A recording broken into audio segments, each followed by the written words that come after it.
자, 우리 지난 시간에 배웠던 내용 잠깐 복습하고 마저 이어서 살펴보도록 하겠습니다. 교재 36조 같이 한번 보도록 할게요. 자, 우리가 지난 시간에 배운 내용이 무엇이었냐면은 신항로의 개척이 어떻게 이루어졌는가, 그리고 신항로 개척 이후에 유럽 상인들이 어떻게 동아시아에 와서 장사를 하였는가, 이 두 가지 이야기를 했었습니다. 자, 유럽 상인들이 신항로 개척에 나섰던 이유는 무엇이었냐면은 기존의 아시아 지역에서 생산되는 물건이 거쳐서 가다 보면은 굉장히 비싸지고 품질도 떨어지고 양도 적어졌기 때문에 직접 와서 사면은 큰 이익을 남길 수 있었기 때문에 직접 아시아에 올 수 있는 길을 찾아서 백길을 찾아서 떠난 것이 바로 신항로 개척이었다라고 이야기를 했었어요. 기억이 나나요? 네. 자, 그래서 포르투갈의 경우에는 아프리카를 돌아서 인도양을 지나서 아시아에 진출하는 길을 찾았고, 에스파냐의 경우에는 신대륙을 발견하고 난 이후에 아메리카 대륙을 지나서 태평양을 건너서 동남아시아에 진출하는 방식으로 신항로의 개척을 완성하였다라고 이야기를 하였어요. 그죠? 네. 자, 그러면서 많은 유럽 상인들이 동남아시아로 몰려들었는데 이유는 두 가지였어요. 첫 번째, 동남아시아가 동아시아, 인도, 유럽을 잇는 무역의 중심지, 지리적인 이점을 가진 지역이기도 했지만 동남아시아는 무엇이 많이 생산되는 지역이었기 때문에 향신료가 많이 생산되는 지역이었기 때문에 특히 향신료 가운데에서도 유럽 상인들이 굉장히 좋아했던, 필요했던 향신료는 무엇이라고 이야기를 했나요? 후추라고 이야기했죠. 그죠? 이런 것들을 구하기 위해서 많이들 몰려들었고, 동남아시아 오면은 명나라 사람들하고 만나서 중국 물건도 살 수 있었기 때문에 전 세계 각지의 사람들이 동남아시아로 모여들었다라는 이런 이야기 했습니다. 자, 그러면서 포르투갈 상인들이 어떻게 무역을 했는지 쭉 이야기를 해봤었는데요. 한 가지 선생님이 기억하자라고 한 거는 무엇이었냐면은 이 유럽 상인들의 무역 활동의 결과 뭐가 어디로 이동하였다?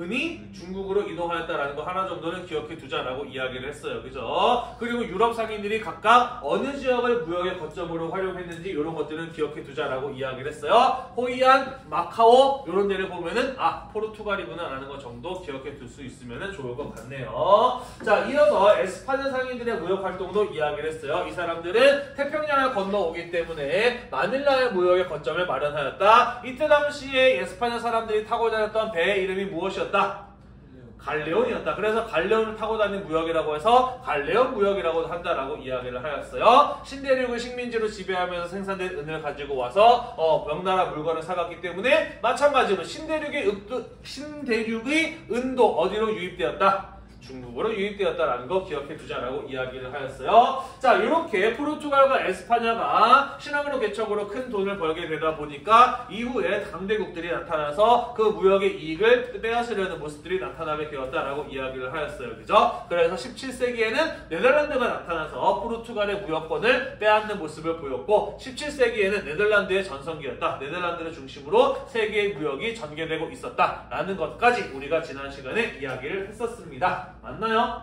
네, 이번에 마저 이어서 그 뒤에 이야기들을 살펴보도록 하겠습니다.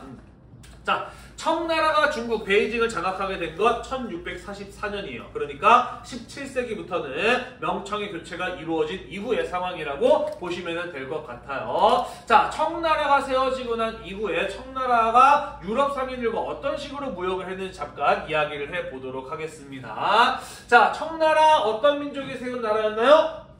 만주족이 세운 나라였어요. 그리고 원래 중국에 살고 있었던 한족들의 경우에는 청의 지배를 받아들이기를 원하지 않았습니다. 그죠? 그러면서 반청 운동 같은 것들이 전개되었는데 그 가운데 하나가 여기 대만을 중심으로 전개되었던 무엇이었었나요?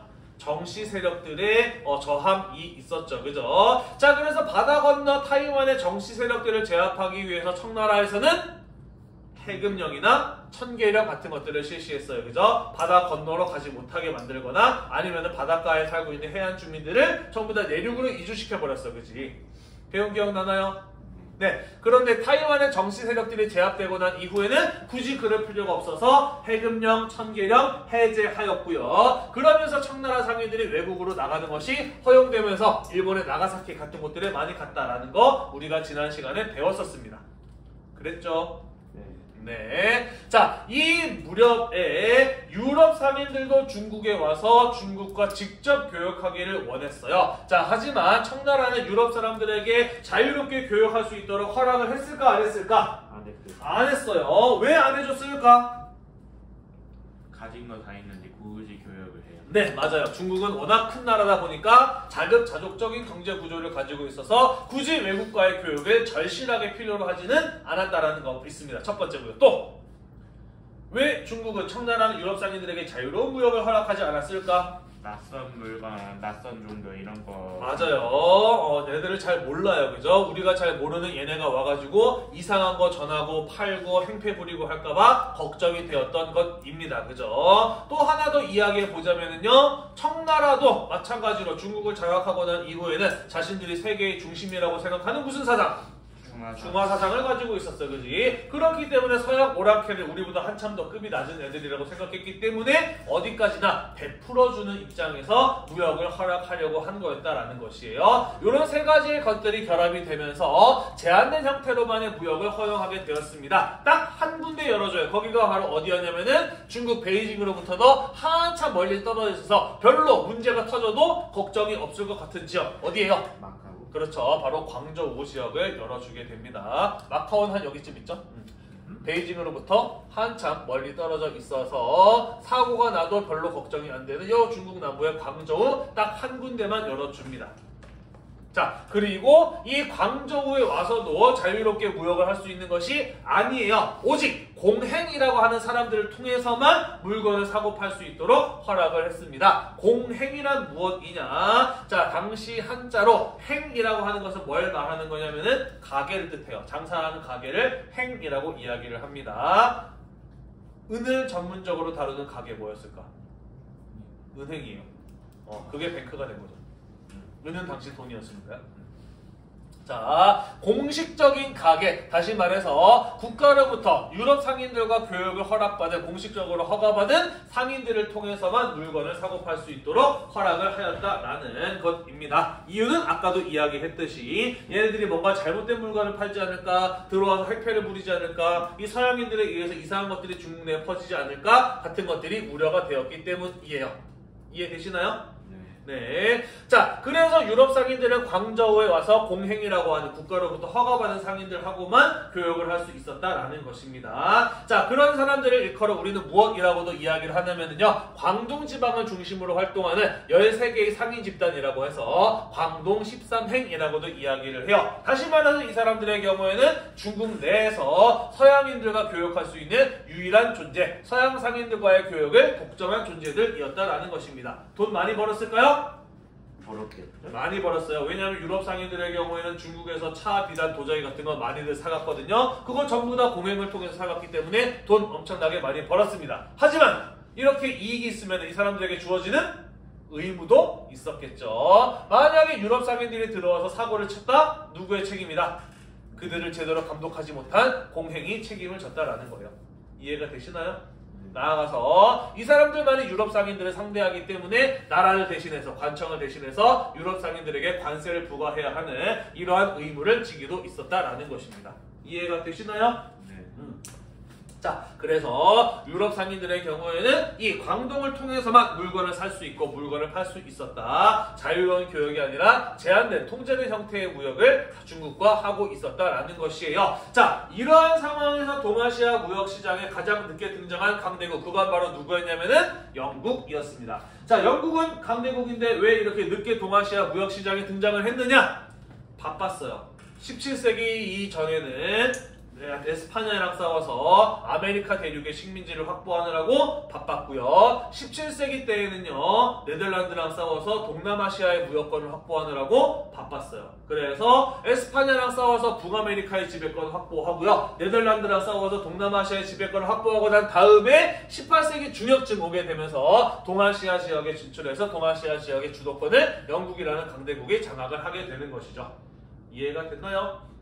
네. 자, 이 영국 상인들이 중국에 왔어요. 그래서 광저우의 공행들을 통해서 어떤 물건들을 팔고 어떤 물건들을 사갔느냐? 청나라로부터 면직물이나 비단, 차 같은 것들을 수입을 했고요. 중국 사람들, 청나라 사람들 마찬가지로 당시 화폐로 무엇을 쓰고 있었어요?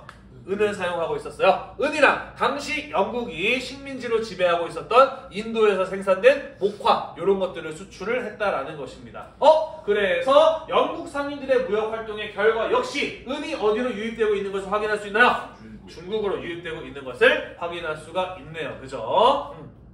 자, 그런데 이 영국과 청나라 사이에 뭔가 문제가 발생을 하기 시작합니다. 어떤 문제가 발생하기 시작하느냐? 영국 내에서 차에 대한 수요가 급증하기 시작을 해요. 영국 사람들이 차 맛에 환장하기 시작합니다.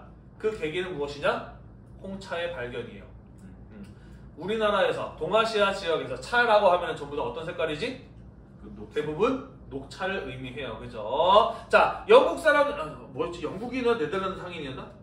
지금 정확하게 기억이 안 나요. 나중에 다시 한번 찾아서 말씀을 드릴게요. 자, 이 유럽인들이 동아시아에 와서 차라고 하는 음료를 맛을 봅니다. 이거 유럽에 잘 팔릴까? 라는 의문을 가져봐요. 자, 그러면서 이 중국에서 많은 양의 차를 수입해서 유럽으로 가져갑니다. 자, 그런데 중국에서 유럽까지 갈 때까지 우리 머릿속에 세계지도 떠올려 볼까요?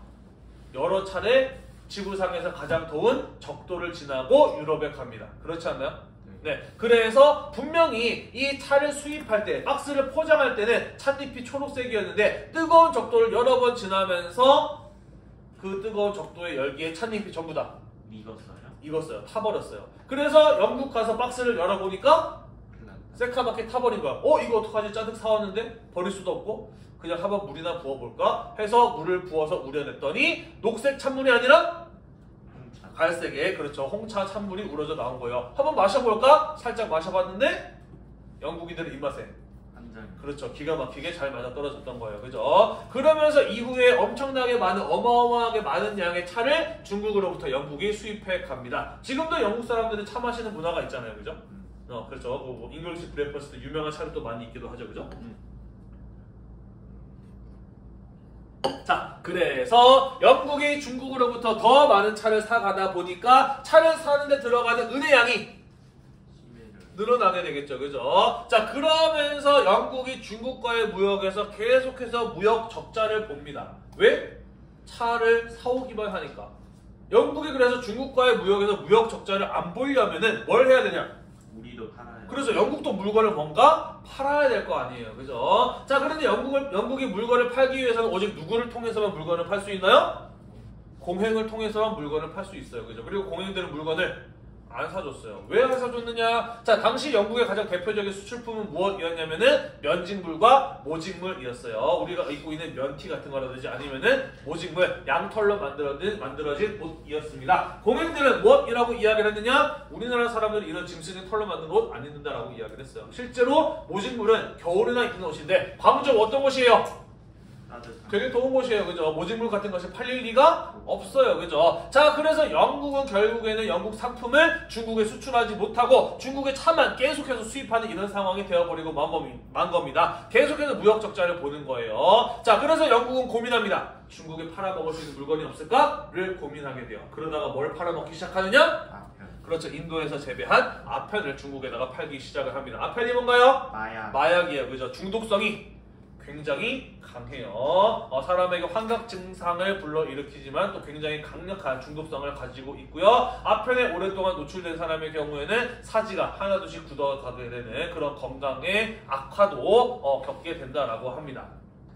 처음에 거의 공짜로 나눠주다시피 뿌려요. 아편의 맛을 한번 봅니다. 그 다음에 어떻게 될까요?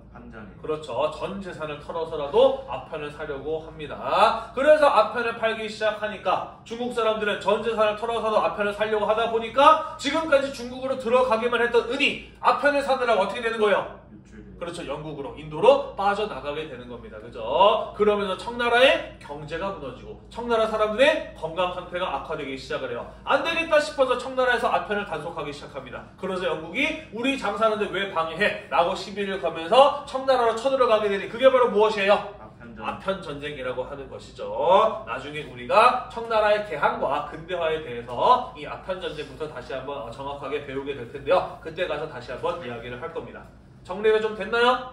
네, 어떤 식으로 무역이 이루어졌는지 같이 한번 살펴봤습니다. 자, 방금 이야기했던 부분이에요. 예전에는 필기를 시켰는데 굳이 그럴 필요는 없을 것 같네요. 왜냐하면 뒤에 또 나올 거기 때문에 일단 한번 보고 넘어가도록 하겠습니다. 자, 영국은 동인도 회사라고 하는 나라에서 세운 국책 회사를 통해서 중국과 무역을 했어요. 그래서 실제로는 영국의 동인도 회사와 청나라의 공행 사이의 무역이었다라고 볼 수가 있겠네요. 영국이 공행으로부터 사가는 차의 수요가 급증하게 되면서 영국에서 청나라로 빠져나가는 은의 양도 늘어나게 되고요. 그러면서 지속적인 무역 적자를 보는 게 문제였다라는 거예요. 자, 그래서 영국의 경우에는 당시 자신들의 식민지를 지배하고 있었던 인도에서 아편을 재배해서 청나라로 팔았던 겁니다. 그래서 차를 사느라고 청나라로 빠져나갔던 은이 아편을 사느라고 청나라에서 은이 인도로 빠져나가게 하는 것이고, 영국은 인도를 식민지로 지배하면서 인도에서 생산된 목화를 수입해서 영국의 공장에서 기계를 돌려가지고 면제품을 만들고 그거를 인도에다 팔므로써 인도에서 다시 은을 빼가는 이러한 방식으로 무역이 전개가 되었던 거예요. 이해되나요? 네, 이러한 무역을 가지고 한쪽만 이익을 본다라고 해서 편무역이라고 이야기를 하고요. 이러한 무역을 가지고 삼각형의 형태로 이루어지는 무역이라고 해서 삼각무역이라고 이야기를 합니다. 나중에 아판전쟁 부분 다룰 때 다시 한번 자세하게 이야기를 하도록 할게요. 넘어가도 될까요? 네, 안 되면 어쩔 거야. 힘들어. 자, 그러면 우리는 이렇게 해서 포르투갈, 에스파냐, 네덜란드, 영국 상인들이 동아시아에 어떻게 진출을 해서 어떻게 장사를 했는지에 대해서 이야기를 해보았습니다. 유럽 상인들이 이동해 오게 되면서 어떠한 변화가 일어나게 되느냐. 자, 우리 선생님이 1학기 때 이런 얘기했어요. 그죠? 인간이 이동하면 무엇이 함께 이동한다? 문화가 함께 이동한다라고 이야기를 했어요. 신항로 개척도 마찬가지였습니다. 유럽인들이 직접 동아시아까지 이동을 하게 되면서 그들에 의한 문화 전파와 교류가 이루어지게 되었다라는 것이죠. 그 내용 이야기를 해보도록 하겠습니다. 신항로 개척 이후에 유럽인들이 전 세계로 진출하게 되었어요. 그러면서 이들이 진출했던 동아시아의 네트워크, 교역망 역시 유럽 상인들에 의해서 전 세계로 확대가 됩니다. 이게 의미하는 바는 무엇이냐? 전 세계의 물건과 문화가 유럽 상인들을 통해서 동아시아에 들어오게 되었고, 반대로 동아시아의 물건과 문화들이 유럽 상인들을 통해서 전 세계에 전해지게 되었다라는 것이에요. 이해되시죠? 자, 그렇다면은 이 시기에 동아시아에 들어왔던 그 이전에는 볼 수 없었던 것들에는 어떤 것들이 있었느냐? 바로 아메리카 대륙. 그 전에는 전혀 존재도 몰랐던 신대륙이잖아요. 신항로 개척 이후에 아메리카에서만 자라고 있었던 식물들, 작물들 이런 것들이 동아시아에 들어오게 됩니다. 예를 들자면 고추, 감자, 고구마, 옥수수 같은 것들이 그 대표적인 예예요. 그 외에도 뭐 땅콩이라든지 담배라든지 이런 것들 원래 다 아메리카에서만 있었던 식물들, 작물들이었어요. 그거는 우리나라는 임진왜란 전까지는 김치를 먹긴 먹었는데 지금처럼 빨간 김치 먹은 게 아니라 백김치를 먹었죠. 왜? 고추가 임진왜란 이후에 일본에 의해서 들어오게 되거든요. 그렇죠. 일본에 진출했던 서양 상인들에 의해서 아메리카의 고추가 일본을 거쳐서 우리나라에 들어오게 되거든요. 그래서 조선 후기쯤에 가야만 우리가 먹는 지금의 빨간 김치를 먹고 있습니다. 자, 사실 이게 동아시아 경제 그리고 사회에 대단히 크고도 중요한 변화와 영향을 주게 돼요. 그게 바로 뭐냐면요. 설명해 보도록 할게요. 우리는 감자, 고구마, 옥수수 같은 이러한 작물들을 뭐라고 부르느냐? 구황작물이라고 불러요. 중요해요. 시험에 매년마다 출제했어요. 구황작물은 무엇이냐? 불순한 기상 조건, 날씨가 안 좋아도 잘 자라는 작물이에요. 거친 토양, 땅이 별로 상태가 안 좋아도 아무데나 심어도 잘 자라는 걸 가지고 구황작물이라고 이야기를 합니다. 여러분들 어렸을 때 그런 거 안 해봤어요? 집에서 감자 키우기, 고구마 키우기? 아무것도 안 하고 그냥 물컵에다가 갖다 놓기만 해도 알아서 잘 자라잖아. 안 해봤군요. 네, 알았어요. 자, 이렇게 불순한 기상 조건이나 날씨가 안 좋거나 땅이 거칠어도 잘 자라는 작물을 구황작물이라고 이야기를 합니다. 자, 그런데 이 구황작물의 장점은 아무데서나 잘 자란다는 것뿐만 아니라 또 하나 더 있어요. 뭐냐? 감자, 고구마, 옥수수 이러한 작물들의 경우에는 주 성분이 탄수화물이야. 뭐랑 같아요? 쌀도 탄수화물이 주성분이죠. 그죠? 다시 말해서 밥 대신 먹을 수 있었다라는 겁니다. 밥 대신 먹을 수 있는 작물이 아무데나 심어도 잘 자라. 원래 농사를 짓고 있었던 논밭 이외에 거친 땅에도 추가적으로 플러스 알파로 기를 수 있었던 게 바로 구황작물이 갖는 최고의 장점이었다라는 것이죠. 이해가 되시나요? 자, 그래서 아메리카에서 감자, 고구마, 옥수수 같은 작물들이 들어왔어요. 원래 농사 짓고 있던 땅 이외에 다른 땅에도 막 심어가지고 길러내. 그렇게 됨으로써 동아시아 지역 내 식량 생산이 빠른 속도로 확대되어 나가게 되는 것이죠. 먹을 게 많아지니까 사람의 숫자도 늘어나게 되어 인구도 증가를 하게 되는 것이죠. 자, 그러면서 이후에 다양한 사회 변화나 경제적인 변화 이런 것들이 나타나게 되거든요. 뒤에 단원에 가서 좀 더 자세하게 이야기를 할 겁니다. 됐나요? 네, 이런 것들이 들어와서 이런 변화를 가져왔다라는 겁니다. 자, 한편 당시 유럽 사람들의 경우에는요, 도자기를 만들 줄 몰랐어요. 그래서 어떤 것들을 그릇으로 쓰고 있었느냐? 우리가 박물관에서 가서 볼 수 있는 톡이 있죠. 빗살무늬 톡이 뭐 이런 거 있잖아요, 그지? 그거랑 크게 별반 다르지 않는, 물론 좀 더 발전된 거긴 합니다만은 별반 다르지 않는 두껍고 거친 흙 그릇들을 사용을 하고 있었습니다. 그런 거 쓰던 사람들이 이런 도자기 보면 어떤 느낌이었을까? 우와! 진짜 예쁘다. 우와! 단단하다. 편리하다. 라는 이런 어떤 생각들을 하지 않았을까요? 빗살무늬 통이 보던 사람들이 이런 거 보면 얼마나 예쁘게 느껴졌겠어, 그지? 그래서 어마어마하게 많은 양의 도자기들을 유럽 사람들이 특히 중국, 일본 같은 나라로부터 수입을 해가지고 갑니다. 얼마나 많이 도자기를 사갔으면 영어로 도자기 뭐라 그러게? Many dish? 아니에요. 영어로 도자기 뭐라 그러게? 아니에요. 여기 있는 사람은 다 아는 단어야. 맞아. 영어로 도자기 차이나라고 해요. 차이나. 얼마나 중국에서 도자기를 많이 사갔으면 도자기를 차이나라고 하겠어. 중국 도자기 차이니즈 차이나예요.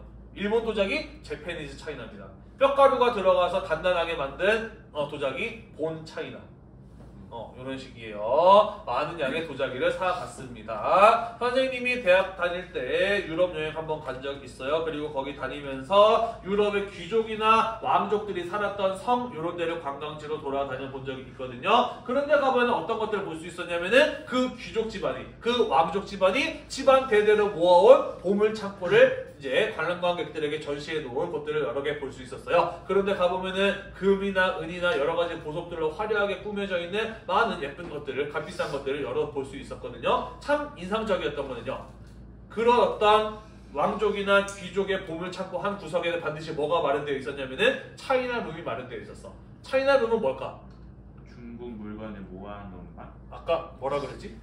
그 도자기. 그렇죠. 도자기 전시실을 따로 마련해놨더라고요. 이 돈 많은 유럽 귀족과 왕족들이 모은 도자기를 얼마나 예쁠까 잔뜩 기대를 하고 열고 들어가 봤습니다.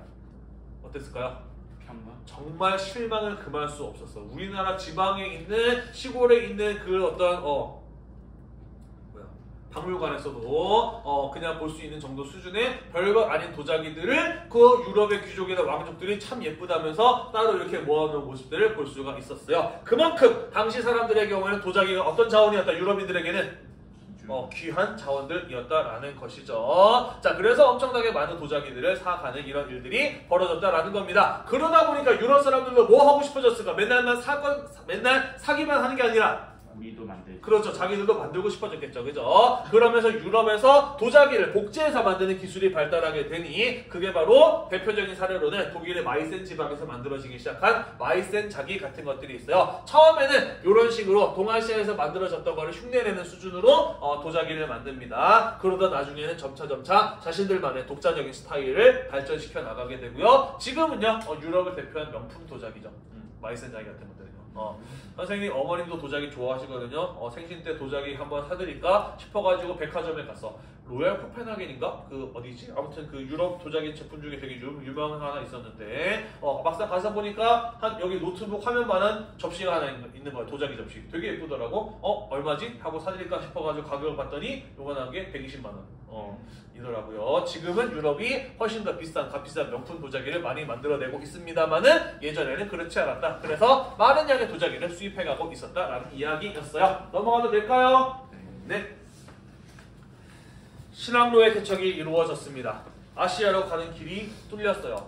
장사꾼만 온 게 아니라 선교의 열정으로 가득 차 있었던 선교사들도 신학로 개척의 루트를 따라서 아시아 지역, 동아시아 지역에 진출을 해오게 됩니다. 16세기 후반에서부터 18세기까지 세계적으로 가장 활발하게 선교 활동을 벌였던 단체가 있었어요. 그게 바로 무엇이냐면은 예수회라고 하는 가톨릭 수도회입니다. 그러니까 성당에 계시는 신부님들의 모임이죠. 가톨릭 예수회로 수도회로 예수회라고 하는 것이 있었어요. 우리나라에 있는 서강대학교 같은 경우에도 바로 이 예수회 신부님들이 와서 만든 대학교이죠. 자, 당시 활발하게 선교 활동을 했던 이 예수회 선교사들 신학로 개척 이후에 동아시아 지역에 와서도 활발한 선교 활동을 펼칩니다. 그러면서 이 선교사들에 의해서 배포 만드는 기술, 천문이 뭐죠?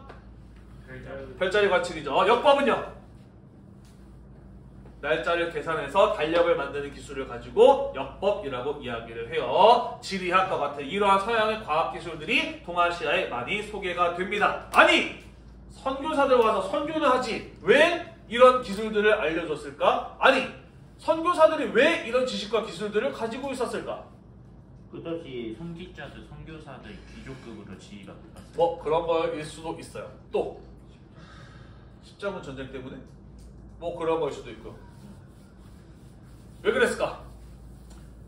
봅시다. 사람들한테 선교를 하려면 흥미있는 줄. 그렇죠. 그 사람들한테 내가 관심을 받아야 되겠지. 내가 관심을 받으려면 그 사람들이 가지고 있지 못한 뭔가가 있어야 돼요. 그죠? 좀 옛날 영화 중에 미션이라고 하는 영화 있어요. 아는 사람 있으려나? 없겠죠. 넬라 판타지아는 아나요? 이 노래 알지, 그지? 이 노래가 유명해진 게 그 미션이라고 하는 영화에 들어가면서 세계적으로 유명해진 노래이거든요. 어떤 장면에서 이 노래가 나오냐면요. 이 영화 어떤 영화냐면은 아마존에 살고 있는 원주민들에게 선교하라고 한 선교사의 이야기를 담고 있는 영화예요. 그리고 선교사가 힘들게 아마존 밀림에 갑니다. 그리고 바위에 걸터 앉아가지고 오보에로 넬라 판타지아를 연주하기 시작을 해요. 뭔가 신비한 피리 소리가 나니까 하나둘씩 원주민들이 모여들기 시작합니다. 그리고 이 선교사의 넬라 판타지아 연주에 빠져들기 시작을 하죠. 그러자 선교사가 연주를 멈추고 품 안에서 십자가와 예수님상, 성모 마리아상 같은 것들을 꺼내면서 선교를 하기 시작을 해요. 다시 말해서 원주민들에게 선교를 하려면은 그들에게 주목을 받을 수 있는, 관심을 받을 수 있는 뭐가 필요했다? 특별한 지식과 기술이 필요했다라는 거예요. 그래서 예수의 선교사들의 경우에는 저마다 어느 분야에서 간에 전문적인 지식과 기술을 가지고 있었고, 그러한 예수의 선교사들에 의해서 이러한 서양 과학 기술들이 동아시아에 소개가 되었다라는 것이죠. 이해되나요? 네. 자, 그래서 많은 선교사들이 동아시아에 들어와서 선교 활동을 하게 되는데, 그 시작을 알린 인물, 중국 최초의 선교사, 그 사람이 바로 누구냐면은 이탈리아 예수회 출신의 선교사였던 마테오 리치라고 하는 사람이 되겠습니다. 보이나요? 이렇게 생긴 사람이었다라고 이야기를 해요. 자, 마테오 리치는요, 지도학이라든지 아니면은 수학 이런 쪽에 이제 뛰어난 지식을 가지고 있는 사람이었다라고 해요. 천문학도 좀 어느 정도 잘 아는 사람이었다라고 하고요. 자, 그래서 이 마테오 리치가 와서 여러 가지 과학 기술과 지식들을 소개해주게 되는데, 그 대표적인 사례로 꼽을 수 있는 것 첫 번째, 곤여 만국 전도라고 하는 세계 지도가 있습니다. 여러분들 교재에도 조그맣게 넣어놨는데 안 보이죠? 크게 한번 봅시다. 보이시나요? 물론 우리가 알고 있는 세계 지도에 비해서 완벽하게 정확하다라고 이야기하기는 조금 어렵습니다만은, 그래도 얼추 우리 머릿속에 들어있는 세계 지도와 비슷한 지도의 모습을 볼 수가 있죠. 그죠? 중국 사람들은 중국이 세계의 전부이고 중심인 줄 알았는데, 이 곤여 만국 전도를 보게 되었을 때 어떤 느낌을 받았을까? 되게 놀라워. 그렇죠. 굉장히 충격적이었겠죠. 그죠? 우리가 모르는 미지의 세계가 이렇게도 많구나라는 사실에 큰 충격을 받았을 겁니다. 그죠? 자, 그래서 이 곤여만국 전도는 이후에 중국 사람들로부터 이후에 동아시아 각 지역으로 또 퍼져나가게 되면서 동아시아 지역의 사람들의 세계관을 넓혀주는데 굉장히 큰 영향을 준 지도다라고 할 수가 있는 겁니다. 이해되셨나요? 네. 자, 이 마테오 리치는요, 서강계라는 사람과 함께 유클리드의 기하 원본이라는 책을 번역하기도 해요. 자, 서강계라고 하는 사람은 명나라 말의 관리예요. 정치인이자 학자이고요. 마테오 리치랑 무척 친해서 마테오 리치로부터 세례를 받고 천주교 신자가 되기도 했던 인물이 바로 서강계라고 하는 사람입니다. 그래서 마테오 리치와 이 서강계가 함께 유클리드라고 하는 기원전 300년경에 고대 그리스에 살았던 수학자의 수학책 기하 원본이라고 하는 책을 한문으로 함께 번역을 하기도 하였다라는 것이에요. 대충 이해가 되시죠? 자, 선교사가 이런 기술만 전해줬을까? 아니에요. 선교 활동도 했는데 이 마테오 리치가 남긴 대표적인 선교의 저술, 선교와 관련된 책은 어떤 것이 있냐면요, 천주실의라고 하는 책이 있습니다. 어떤 책이냐면요, 최초의 한문으로 된 크리스트교에 대한 교리 문답서라고 되어 있어요. 뭔 소리냐? 크리스트교를 알리려고 했을 때 낯선 종교에 대해서 제대로 이해하지 못한 사람들이 많았을 것이에요. 그래서 이게 뭐냐 저게 뭐냐라고 마테오 리치에게 많이들 질문을 했다고 해요. 그러자 마테오 리치의 경우에는 중국인들에게 익숙한 유교, 불교, 도교의 예를 들어서 그의 질문에 대답을 했다라고 합니다. 그리고 그러한 질문과 대답을 적은 책이 바로 이 천주실의라고 하는 책이었다라는 거예요. 시험 문제는 어떤 식으로 나오느냐? 이 사람이 누구게? 책이나 이 사람의 업적이나 이런 것들을 소개하면서 이 사람이 해당하는 사람이 누구, 이거에 해당하는 사람이 누군지를 물어보는 문제를 내거나 아니면은 이 사람이 뭐 했게? 라는 식으로 문제를 낼 거예요. 그러니까 누가 뭘 했는지 지금부터 잘 기억을 두도록 합시다. 넘어갈까요? 네. 마테오 리치의 후임자로 온 사람, 독일 출신 아담 샬이라고 하는 사람입니다. 이 사람은요, 천문학과 역법, 아까 역법이 뭐라 그랬지? 달력 만드는 기술, 역법의 전문가였습니다. 자, 마테오 리치가 중국에서 활동하다 보니까 사람들이 천문학과 역법에 관심이 많다는 사실을 알게 됩니다. 왜냐면은요, 달력 만드는 기술은 농업과 밀접한 관련이 있거든. 계절의 변화를 정확하게 예측할 수 있어야 때때에 맞춰서 농업을 전개해 나갈 수가 있거든요. 그래서 마테오 리치에게 천문학과 역법에 대한 관심을 중국인들이 상당히 강해 보입니다. 자, 그러면서 마테오 리치가 이제 후임자를 찾을 때 로마 교황청에다 편지를 써요. 중국 사람들 천문학 역법에 관심이 굉장히 많기 때문에 내 후임으로는 천문학 역법의 전문가를 보내주십시오 라고 요청을 합니다. 그래서 교황청이 보낸 새로운 인물, 그게 바로 아담 샬이라고 하는 사람이었다라는 것이에요. 이해되시죠? 아담 샬이 왔어요. 역법 전문가래요. 기존의 중국에는, 청나라에는, 명나라에는 역법 학자들이 없었을까?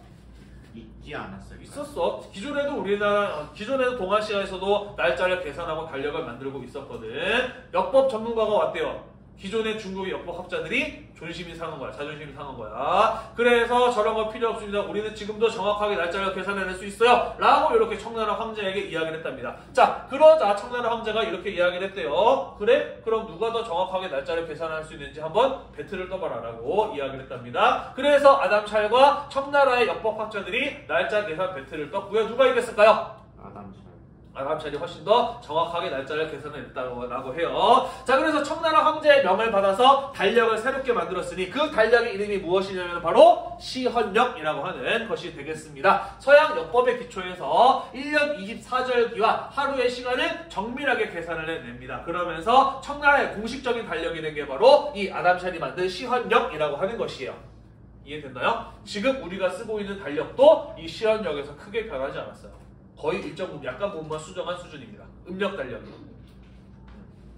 되셨죠? 자, 명나라 말에서부터 청나라 초기에 활동했던 인물이에요. 그래서 병자호란 때 청나라의 인질로 잡혀갔던 조선의 왕자 소현세자도 아담 샬을 만날 수가 있었고요. 그 자리에서 아담 샬은 소현세자에게 천주교와 관련된 서적이나 서양의 문물 같은 것들을 선물로 주기도 했습니다. 그러면서 소현세자가 조선으로 귀국을 할 때 아담 샬에게 받았던 서양의 문물을 조선 사람들에게 소개하기도 하였었죠. 함께 기억을 두면 좋을 것 같아요. 자, 예수회가 만든 중국의 철학자 공자라는 책의 제목이에요. 선교사를 통해서 들어오기만 한 거 아니에요. 동아시아 지역에 대한 지식과 여러 가지 정보가 마찬가지로 선교사들을 통해서 유럽에 전해지기도 하였다라는 것입니다. 자, 2페이지 남았어요. 그 외에도 많은 유럽인들이 동아시아 지역에 와서 활동을 하였고요. 그들에 의해서 새로운 지식과 기술 같은 것들이 전해졌습니다. 몇 명의 사례만 좀 더 살펴보도록 할게요. 사실 교과서에 없는 것도 있는데 시험 문제 내려고 좀 몇 개 억지로 집어넣기도 했어요. 부베라는 사람이 있습니다. 드베 아니에요. 부베예요. 부베라는 사람이 있습니다. 자, 부베의 경우에는요, 네, 프랑스 출신의 예수의 선교사이고요. 이 사람의 경우에는요, 지도의 전문가였어요. 황여 전람도라고 하는 중국 최초의 실측 지도, 실제로 측정해서 작성한 지도를 만들기도 했던 사람이 되겠습니다. 부베라는 사람이에요. 그랬구나라는 걸 알고 넘어가시면 되겠습니다. 여러분들은 옛날에도 아프리카 BJ 알아요. 부베 아나요, 여러분들도? 네, 논란 때문에. 네, 요즘에 뭐 하고 사시는지 궁금하네. 자, 카스틸리오네라고 하는 사람이 있어요. 이 사람의 경우에는 이탈리아 출신이고요. 화가이자 선교사입니다. 그래서 중국에 와서 서양화의 기법을 전해주기도 해요. 서양 스타일의 그림을 그리면서 서양화의 기법을 전해주기도 하고요. 지금은 아편전쟁으로 붕괴되어서 흔적도 찾아볼 수 없습니다만 그 전에는 청나라에 뭐가 있었냐면은 원명원이라고 하는 황실 정원이 있었어요. 유럽인들에게는 동양의 베르사유 궁전이다라고 불릴 만큼 화려한 장식과 크기를 자랑하는 황실 정원이 있었다라고 하는데 그걸 만드는 데 도움을 줬던 사람이 또 이 카스틸리오네라고 하는 선교사였다라고 하네요.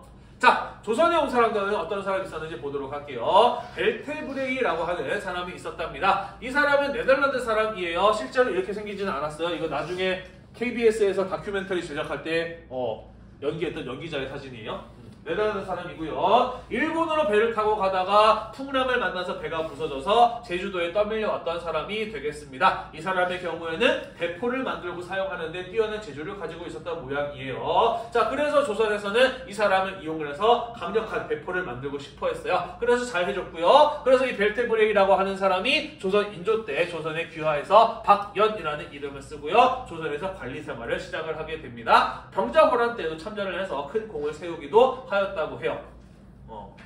우리 근데 영화에 남한산성에 왜 이런 캐릭터가 안 나왔을까? 살짝 의문이네. 그치? 나왔으면 나는 꽤나 이렇게 신 스틸러일 수 있었을 것이라고 생각을 했는데 안 나왔네요. 자, 하멜이라는 사람이 왔을 때 통역을 했답니다. 하멜은 어떤 사람이냐면요, 이 벨테브레이보다 좀 뒤에 마찬가지로 일본으로 가다가 배가 부서져서 제주도에 떠밀려 왔던 사람입니다. 자, 그 전에 조선은 벨테브레이를 바닷가에서 주웠어요. 그리고 이 사람 덕분에 대포를 잘 만들었네. 그지? 자, 그리고 이 하멜이라는 사람도 꽤나 대포에 대해서 잘 아는 사람이었던 것 같거든요. 자, 그래서 이 하멜도 마찬가지로 조선에 남아서 대포 만들고 사용해주는 방법을 가르쳐 주기를 바랬어요. 그런데 하멜의 경우에는 벨테브레이와는 달리 저 집으로 돌아갈래요 라고 이야기를 했습니다. 조선 사람들이 놔줬을까요? 안 놔줬어요. 득템을 했는데 버릴 수가 없죠. 집으로 가겠다라고 하는 하멜과 그의 동료들을 가두고 채찍질하면서 일을 시키고 막 그랬어요. 근데 굉장히 튼튼한 사람이었나봐. 다른 동료들의 경우에는 굶주림과 힘든 노동에 지쳐가지고 여러 죽어나가기도 했는데 하멜은 꿋꿋하게 잘 살아남았다라고 해요. 그러다가 극적으로 조선을 탈출해서 일본으로 가는 데 성공을 하게 되고요. 일본의 도움을 받아가지고 네덜란드로 돌아가는 데 성공했던 인물이 바로 하멜이라고 하는 사람이 되겠습니다. 그리고 이 하멜은요, 네덜란드로 돌아가서 자신이 조선에서 겪었던 일들을 책으로 남기니 그 책이 바로 뭐냐면은 하멜 표류기라고 하는 책이에요. 당시 유럽인의 눈에 조선이 어떻게 보였을까를 잘 알려주는 굉장히 귀중한 기록이 바로 이 하멜 표류기라고 하는 책이 되겠습니다. 제주도에 가면은 하멜 기념관 같은 것들을 볼 수 있기도 해요. 읽어보지 않았습니다만 읽어본 사람들에 의하면 조선 사람들 욕을 그렇게 많이 써놨대요. 나쁜 놈들이라고 욕을 잔뜩 써놨다고 하더라고요. 그렇다라고 합니다. 자, 일본에 간 유럽인 한 명 보도록 할게요. 윌리엄 애덤스라고 하는 사람이 있어요. 자, 이 사람은 우리가 지금 이야기했던 벨테브레이나 하멜 같은 사람보다 훨씬 더 앞선 시대의 사람, 한 100년 정도 앞선 시대의 사람이라고 볼 수가 있어요. 영국 출신의 항해사였고요. 네덜란드의 배를 타서 일본으로 가다가 배가 부서져서 마찬가지로 일본에 떠밀려왔던 사람이라고 합니다. 자, 이 사람의 경우에는 항해사였대요. 그래서 기하학이나 수학, 항해술과 기술과 관련된 분야에서 뛰어난 지식을 가지고 있어서 이런 서양의 지식들을 일본 사람들에게 가르쳐 줬다라고 이야기를 하고요. 일본인으로 귀화하게 되면서 미우라 안진이라는 이름을 쓰기 시작을 했다라고 합니다. 에도 막부를 세운 도쿠가와 이에야스는 서양에 대한 강력한 호기심을 가진 사람이었다라고 해요. 그래서 이 미우라 안진, 윌리엄 애덤스를 여러 차례 불러서 서양에 대한 이야기를 듣고 그를 외교 고문으로 임명하기도 하였다라고 합니다. 그래서 이 도쿠가와 이에야스는 윌리엄 애덤스를 무척이나 아껴서 그에게 허리에 칼을 차고 다닐 수 있도록 허락을 해주었어요. 일본에서 허리에 칼을 차고 다닌다 무엇을 의미할까요? 사무라이, 무사, 지배층이 된다라는 것을 의미하는 것이죠. 그래서 유럽인 최초로 일본의 사무라이가 된 사람 미우라 안진, 윌리엄 애덤스 같은 사람이 있었다라는 것 정도 기억을 해두시면 될 것 같아요. 됐나요? 네. 자, 그래서 우리 이번 시간에는요, 영국을 비롯한 서양의 상인들이 동아시아에 와서 어떻게 장사를 했는지에 대해서 이야기를 하였었고요. 실항로 개척이 이루어지고 난 이후에 동아시아에 진출한 유럽인들에 의해서 어떠한 새로운 문물들이 전파되었는지에 대해서 쭉 한번 이야기를 해보았습니다. 다음 시간에는요, 신항로 개척 이후에 동아시아의 경제가 어떻게 굴러가고 바뀌게 되었는지 은의 흐름을 중심으로 살펴보도록 하겠습니다. 오늘도 공부하느라고 대단히 고생이 많으셨고요. 이 영상이 여러분들의 공부에 도움이 되셨다면 구독과 좋아요 잊지 말고 눌러주세요. 수고했습니다.